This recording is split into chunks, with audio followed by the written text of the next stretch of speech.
for me personally an honor for inviting Sheikh Taqi Usmani, Chairman Ayofi Sharia Board, to deliver his keynote speech. Let me also invite the fellow panelists and commentators to the stage as well. Can we start with Professor Alexei Ivanov, Mr. Mikhail Orlov,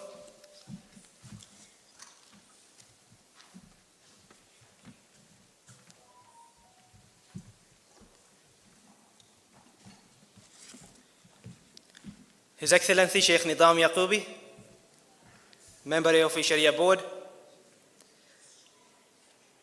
Mr. Yalan Bedolat, Director General Islamic Organization for Food Security, Kazakhstan, Dr. Imran Ashraf Usmani, Member Board of Jamia Darul Uloom, University Karachi,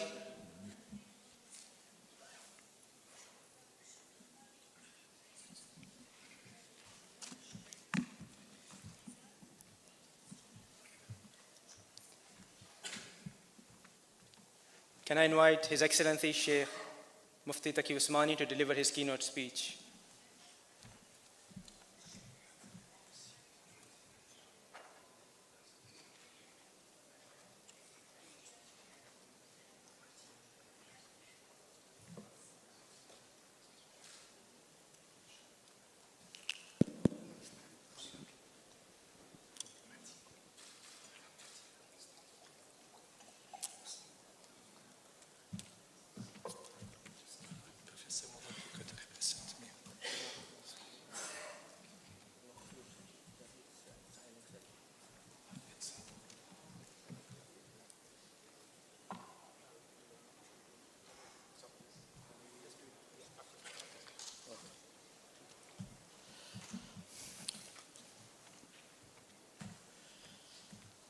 الحمد لله رب العالمين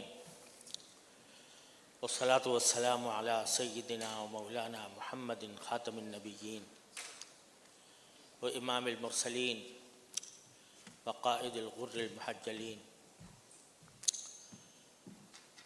وعلى آله وأصحابه أجمعين وعلى كل من تبعهم بإحسان إلى يوم الدين. My brothers and sisters, Assalamu alaikum wa rahmatullahi ta'ala wa barakatuh. It is really a great pleasure and honor for me to participate in this pioneering project that is being presented today, not only for discussion but also to take practical measures to implement it. First of all, I would like to point out that when we speak of Islamic finance, some people understand that Islamic finance is restricted to the Muslims only. No doubt, it is. The principles governing Islamic finance are provided by the Holy Quran and the Sunnah of the Holy Prophet Muhammad sallallahu alaihi wasallam, and Muslims are bound to follow them in each sphere of their life. But so far as Islamic finance or Islamic trade is concerned, its benefits are not restricted to Muslims only. They comprise some principles, guiding principles that are for the betterment of the entire humanity at large. So therefore, it is not Muslims only that benefit from these principles and these values, but it also gives a better solution for the economic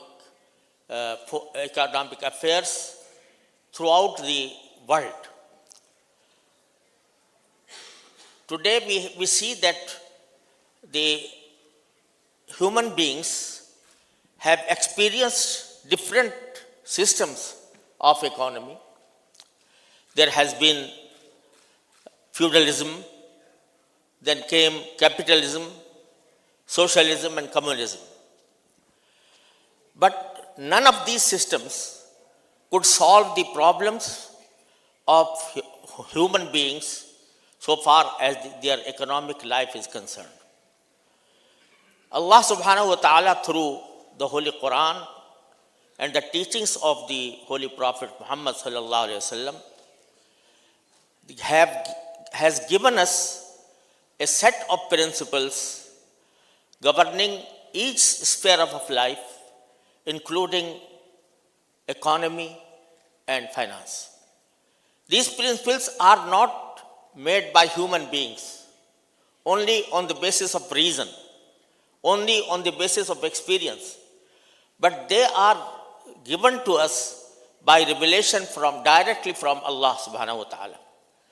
Therefore, they aim at the betterment of all humankind, all human beings in this globe. So, this is the reason why non-Muslim countries are also interested in practicing according to those principles that are set by the Islamic financial system. For that purpose, in the last year, I think, I was very kindly invited by this university that is for higher studies of law and economy. And when I was in Moscow, Brother LC and Brother Krill, they have told me that they are thinking about a product or a project in which they want to use Islamic finance for the food security and for the purpose of exporting grains to the Muslim countries on the basis of Islamic modes of financing. I was very happy to see that they had developed this understanding and they have formed a forum in which this suggestion was discussed. So I personally advise them to take this product or this vision before a gathering in which all the stakeholders are present and in which this concept may be discussed. And I suggested that it should be given in a conference that is being held by AOFI. Alhamdulillah, it was my dream and it was, alhamdulillah, in practice today. So I'm happy for that. The basic concept behind this suggestion or behind this product or behind this vision is that food is the basic need of human beings. No person can deny it, be he Muslim or non-Muslim or from any nation. He needs food. But the trade of food in our economic system has been subjected to many manipulations.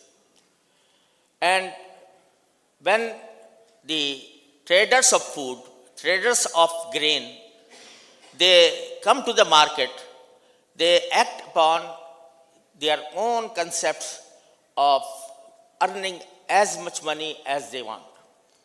And for that purpose, there is a chain of middlemen. There is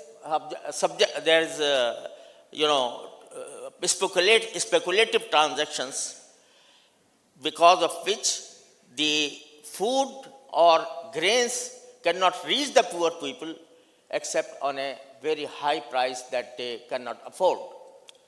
So, if we act upon the principles given to us by Rasulullah sallallahu alaihi wasallam and by the Holy Quran, then this gap may be filled and the need for food can be fulfilled through these transactions which are compliant with the the basic principles of Islamic finance. And for example, Russia is the biggest exporter of wheat and biggest, I think, some of the big countries that produce grain. So they wanted to use Islamic finance to finance their exports to other countries on the basis of Islamic principles, so that the Muslim countries and in particular the Middle East countries would benefit from this, and they may establish a constant relationship with them to export grain, to distribute grain among the nearby countries and also to the Muslim countries on a fair basis, on an equitable basis that will be very beneficial for the poor people who need grains. So this is the basic vision. And for that purpose, they have established a kind of relationship between themselves and between some stakeholders and between some companies, that is Swani company. So today we will discuss, inshallah, this unique product, and we will discuss how the pros and cons of the proposal that is before us, and to find out the solutions to the food security problem and for the ambitions of Russia to export grains to the countries, to the Muslim countries through Islamic finance. And I hope that, inshallah, this session and these discussions will throw more light on the vision that is the subject matter of this session. And I hope that all the participants will contribute to the to different horizons of the vision, and I hope that Allah subhanahu wa ta'ala may guide us for that, inshallah. Wa akhiru da'wana and alhamdulillahi rabbil alamin.